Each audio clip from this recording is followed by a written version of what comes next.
Assalomu alaykum hurmatli obunachilar. Sevgili birinchi kvartalga kelganmiz yana. 9 qavatli domimizda 9-qavatidan 3 xonali, xonalar alohida bo'lgan frantsuzskiy planirovkadagi uyimizga kelganmiz. Uyimizning narxini oxirida aytamiz, uyni ko'rib chiqamiz. Bu zali, turgan joyimiz 5 ga 5 zali, kattagina. O'zini birga bitta balkoni bo'ladi. Akvaromalar bilan yopilgan, u zavodga shu yopilgan joyga turibdi hali ham. Yangi aboylar qilingan. Uyimiz top-toza, akkurat holatda turibdi. Bu yoqqa o'tganimizda to'g'rida span xonamiz.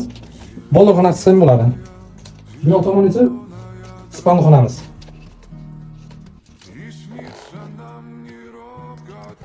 Yo'lga chiqqanimizda o'zini banda xonasi alohida.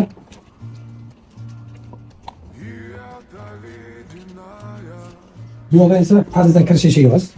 Koridorlar shunaqangi keng katta bo'ladi. Uyimizning hamma tomonlari qabul qilingan, toza akkuratli remontda. Patologlar baland 320 ga chiqadi. Oshxonasi alohida bo'ladi. Oshxona tomon yurganimizda alohida o'zini hojatxonasi. Bu yoq shunaqangi kengina oshxonasi. To'liq mebel bilan jihozlar tayyor qilib, uyi bemalol o'tirib choy ichadigan joyi. 1 ga 7 balkon bo'ladi. Bu yo'lni ochib, katta kengish oshxona qursa ham bo'ladi. Uyimiz 70 kvadratga iborat bo'lib, 3 xonali xonalar. Alohida har bittasini o'zining ko'chaga qaragan oynasi bor.